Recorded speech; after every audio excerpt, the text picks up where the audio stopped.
Hey, what's up, fellas and malicious female fans? Steve Malicious here, back with the Samsung Galaxy Z Flip 3 after 2 months, and I need you to ask yourself a question. Why are you here?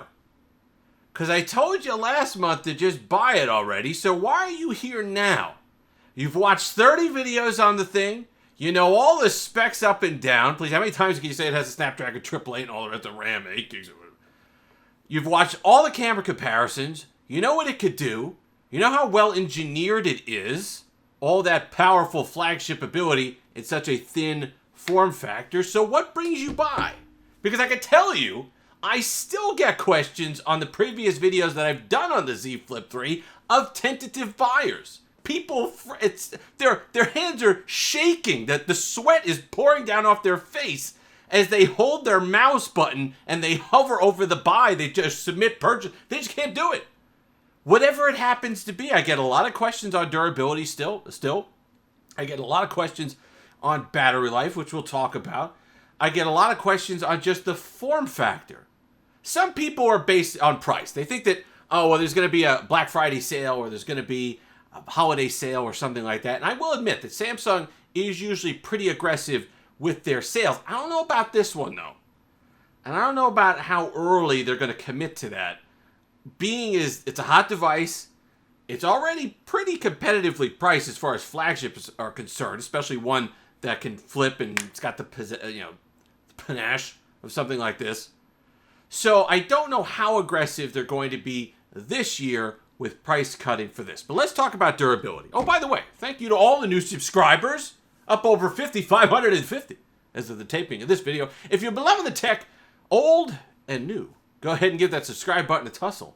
It certainly means a lot to me. So let's talk durability. In fact, I had a new Flip 3 owner send a comment in a panic that it was making a noise, but it's just the brushes inside. It makes that little noise. It's a lot quieter than it was on the Fold 2, I can tell you that, but that means it's working just fine, no issues whatsoever. But let's talk about the hinge on the Flip 3. Even though it may be the first foldable that you're considering, it's certainly not their first trip around. They know what they're doing at this point with the durability on the Fold. And I can tell you the reason being is this. The Fold 2 was incredibly durable, and I got it here. It still is. Almost 14 months later, still fantastic, still opens great. The hinge is as firm as could be, but it feels mechanical. It feels like this hinge they put on steroids because after the Fold 1, they wanted to make sure there were absolutely no issues with this. They reinforced it. It is a beast. And still to this day, after how many folds and unfolds, it still takes an effort to get the thing open. So this has a mechanical feel to it.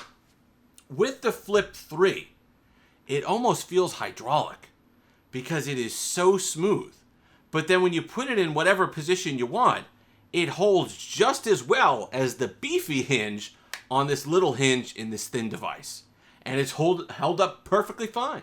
2 months later, I've used it a heck of a lot. Certainly almost as much as I used the Fold 2 in the first 2 months, and still silky smooth.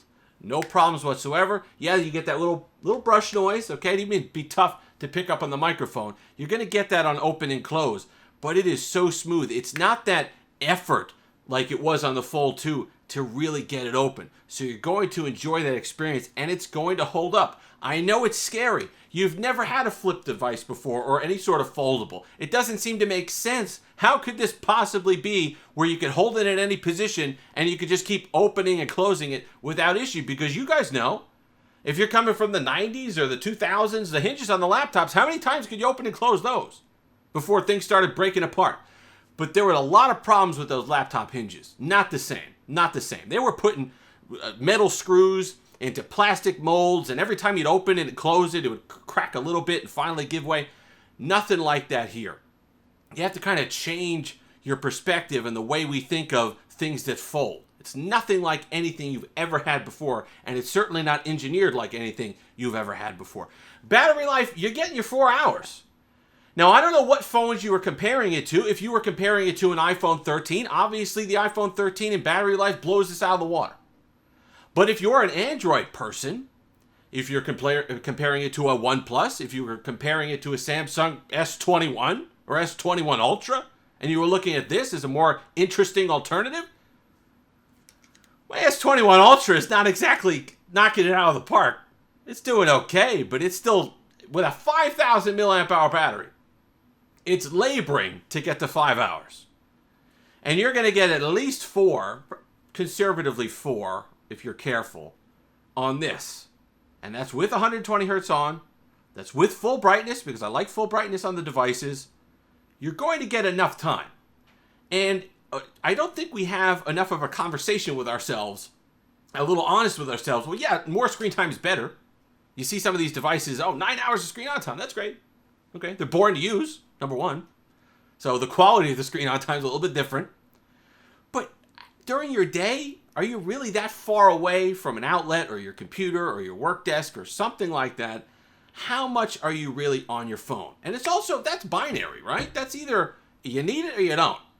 There's no in between. If you don't need it, then you could pick up something like the Flip 3 and be okay with the 4 hours. If you need it, then this isn't even a phone you're considering. So I don't know why I'd be holding you up at this point. It's a yes or no. You need the battery life or you don't. And if you don't, it's not a slouch. It's not like you don't get any battery life. 4 hours is still pretty good. Especially when you talk about Android 11 devices on a Snapdragon 888. It was a little power hungry and it heated up a little bit.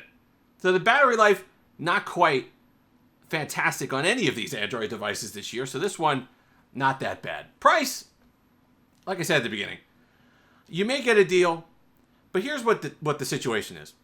Is $100 really keeping you from this device? And if it is, that's fine. Some people just love to get things on a good deal. But let's say you don't get the Black Friday deal that you want. And then you go down to Christmas and you don't get the Christmas deal you want. Maybe the Christmas deals weren't fantastic. They were not quite the dollar amount that you were looking for. Now you're into next year. Well, maybe January, February you get a deal you want, but this thing, it's over. You're going to be thinking about the S22 Ultra. You're going to be thinking down the line, the Flip 4. You're still going to start seeing leaks about that. And all the enjoyment of this device will be used up. If you're someone who keeps your device for 2 and 3 years, you're going to get support here, which is good. You're going to get that durability like we talked about. So far, so good on the Fold 2 and this one as well. They've really made them durable so they can last. They're not disposable phones. The Fold 1, their first crack at this, and even that Flip, the first Flip, it felt like they were phones that you kind of just, concept phones, you used for a year and you tossed them. If you had the money laying around, you could just burn. Not the case anymore with this. And that's why when you saw the Bespoke Edition release, you saw those videos that they did, it was more targeted to average consumers with this who maybe in the past had an iPhone. They're looking for pop culture type situations here. Getting kids and whatever else. Artists that you got. Musicians to kind of hawk this thing in order to be able to tap into that main vein of consumers that had been previously exclusive to iPhone. Do yourself a favor. Don't lose out on this experience. If you're on the fence, like a lot of you, the only reason why I'm making this video is because I still get these comments. Everybody's like, wow, maybe, I don't know. Yeah. Buy it. It's fine. You'll love it. You'll love it. To put something in this form factor and be able to do this, put it in your pocket. You can't put a price on how nice it is to carry around a device that's this small and leaves this much of a footprint. It's a great experience. Don't rob yourself of it. Don't wait for that perfect deal or that perfect time or that perfect spec that you're just not going to get ever on any device. And jump in. The water's warm. The rest of us are having a great time. It's thin. It's amazing. It'll wow you every single time that you pick it up. And in 2021, that is darn hard to find in any tech device anymore. So don't rob yourself of this one. If you've made it this far, like, comment, subscribe, all that fun stuff. Until next time, have that Steve-alicious day.